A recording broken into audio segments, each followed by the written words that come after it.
नमस्कार दोस्तों, राजधानी दिल्ली में आज यानी 5 फरवरी सुबह 7 बजे से सभी 70 विधानसभा सीटों पर मतदान की प्रक्रिया शुरू हो चुकी है।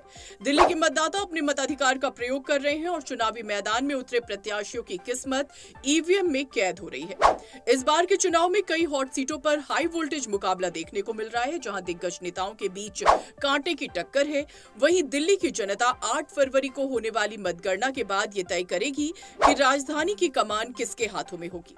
चुनाव को शांतिपूर्ण और निष्पक्ष बनाने के लिए दिल्ली पुलिस और सुरक्षा एजेंसियों ने कड़े इंतजाम किए हैं।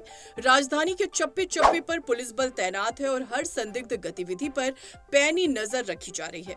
संवेदनशील इलाकों में अर्धसैनिक बलों की तैनाती भी की गई है ताकि मतदान प्रक्रिया बिना किसी रुकावट के संपन्न हो सके। वहीं मतदान केंद्रों पर लोगों में जबरदस्त उत्साह देखा जा रहा है। मतदाता लंबी कतारों में खड़े होकर अपनी बारी का इंतजार कर रहे हैं और लोकतंत्र के इस महापर्व में बढ़ चढ़कर हिस्सा ले रहे हैं।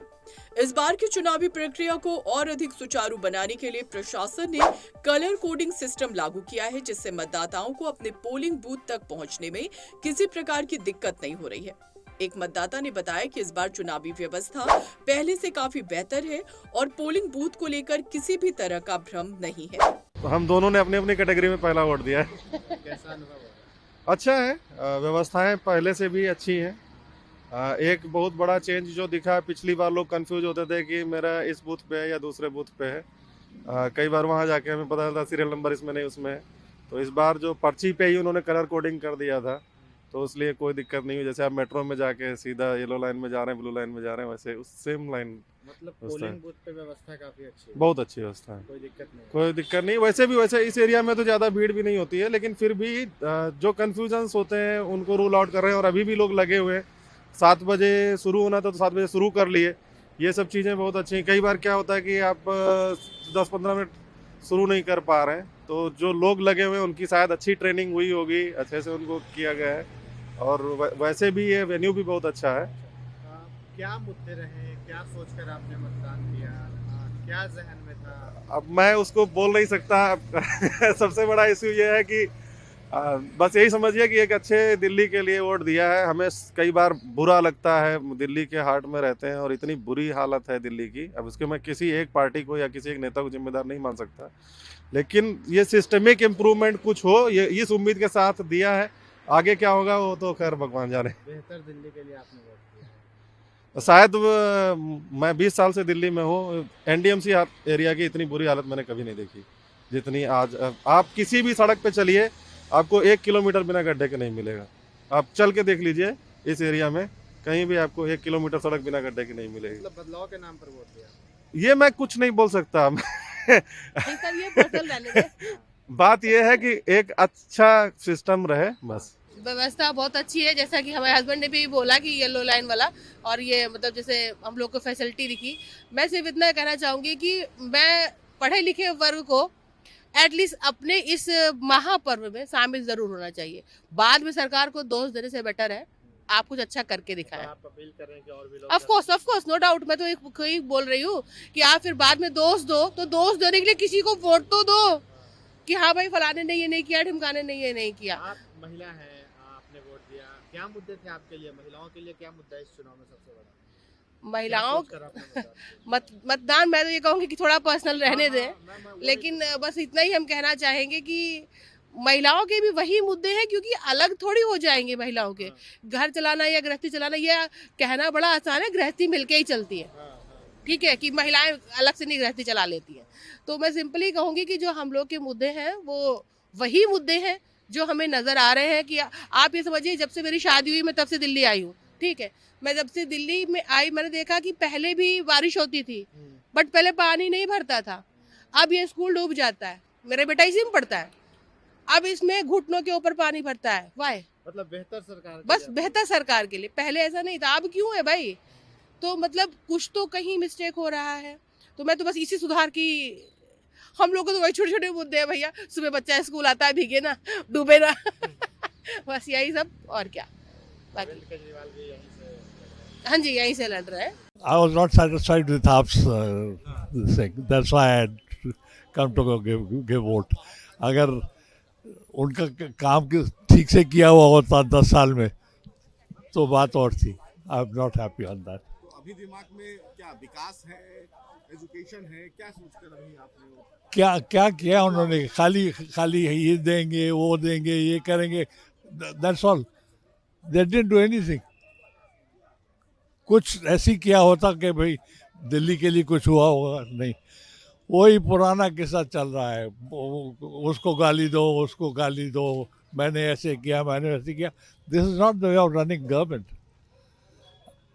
I am a 91 years old man and I have not seen any change in the this thing 10 years that these people have ruled the state, and it's been disappointing actually. As a senior citizen मेरा first priority है constitutionalism पे. जो constitution के खिलाफ जाएगा, constitution को break करेगा, मैं उसके अगेंस्ट जाऊंगा. हमारा पहला धर्म है डेमोक्रेसी को सेव करना. डेमोक्रेटिक प्रोसेसेस स्मूथली चलें, उसी के ऊपर हमारा वो है. उसकी बेस के ऊपर ही मैंने अपना वोट कास्ट किया. बदलाव से मतलब क्या है? किसी इंडिविजुअल के ऊपर नहीं है.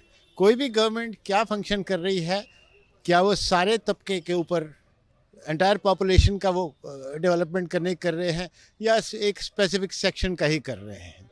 जो those who are more needy need more support, and the parties that are supporting the more needy is the one I prefer. भाई ये देश में शांति रहे, अखंडता रहे, सब एक बने रहे, राष्ट्र तो बस. और क्या है. तो अभी तो वोट किया ही नहीं, अभी तो मुद्दा ही रह गया हमारा. हमारे पास सामान है जो अंदर के लॉकर की सुविधा नहीं है. अब यहाँ से घर जाना पड़ेगा, घर जाके सामान रखूंगा, फिर वापस आऊंगा और जॉब पे जाऊंगा लेट. इलेक्शन कमीशन ने पहले ही हिदायत दी थी मोबाइल ना लाए और सामान ना सर जिसने जॉब पे जाना, ट्रेन पकड़नी है, वो तो टाइम से निकलेगा, क्या करेगा वो? उसको तो सुविधा चाहिए ना. आपको लॉकर की सुविधा देनी चाहिए. यहाँ पे क्यों नहीं दे रहे आप? महिलाओं की सुरक्षा, जो मोदी जी सबसे पहले कहते हैं, महिला सुरक्षित है तो देश सुरक्षित है, क्योंकि एक महिला ही है जो राष्ट्र का निर्माण करती है. तो महिलाओं की सुरक्षा के लिए सबसे पहले, और उन्होंने हमेशा महिलाओं को आगे रखा है, और आगे भी उन्होंने उनको सुरक्षित और उनके लिए कई सारी योजनाएं लेकर आए हैं, और हम उन योजनाओं को लोगों तक पहुंचाते भी हैं. तो मैंने पहला वोट अपना आज मोदी जी के नाम. अशोक कपूर मेरा शुभ नाम. और मुद्दा तो ये है कि पहली बात तो ये है कि सबको वोट डालना चाहिए, सबका अधिकार है. और दूसरा ये है कि कुछ चेंज होना चाहिए. एक ही तरह से हम एक ही ट्रैक पे जो चल रहे हैं, उसमें कुछ ना कुछ डिफरेंट, हर एक के अपनी अपनी में एक्सपेक्टेशन होती है, और वो एक्सपेक्टेशन पे कोई लोग खरे उतर पाते हैं, कोई लोग खरे नहीं उतर पाते. तो अब जनता को भी ये चाहिए कि कोई भी मुद्दा है, चाहे आपका रोजगार का मुद्दा है, कामकाज का मुद्दा है, किसी भी तरह का, तो उस मुद्दे पे वोट दें. यही हमारा एक अधिकार है, और ये हमारा पूरा राइट जो गवर्नमेंट ने हमें दिया है, लोकतंत्र का पर्व है जो ये, इस पर हमें जरूर अवश्य वोट डालना चाहिए, जिससे आने वाली सरकार हमारे हिसाब से चल सके. विकास के मुद्दे के ऊपर मैं करके आया हूँ वोटिंग, कि दिल्ली का विकास हो, बेहतरीन विकास हो, दिल्ली खुशहाल हो, उसके पक्ष में मैं वोट करके आया हूँ. आज के दिन के लिए लोगों को क्या संदेश देंगे? मैं लोगों को संदेश दूंगा कि मैक्सिमम वोटिंग करनी चाहिए. 5 साल में एक बार मौका आता है, और मैक्सिमम से मैक्सिमम वोटिंग करनी चाहिए. जो लोग वोटिंग नहीं करते वो लोकतंत्र के खिलाफ मैं मानूंगा. अब बड़ा सवाल ये है कि क्या दिल्ली में सत्ता परिवर्तन होगा, या फिर जनता मौजूदा सरकार पर ही भरोसा जताएगी. इसका फैसला 8 फरवरी को मतगणना के बाद होगा. तब तक के लिए आप भी मतदान करें और अपने मताधिकार का सही इस्तेमाल करें. आपको क्या लगता है इस बार दिल्ली में किसकी सरकार बनेगी? हमें कमेंट में जरूर बताएं, और इस वीडियो को लाइक और शेयर जरूर करें.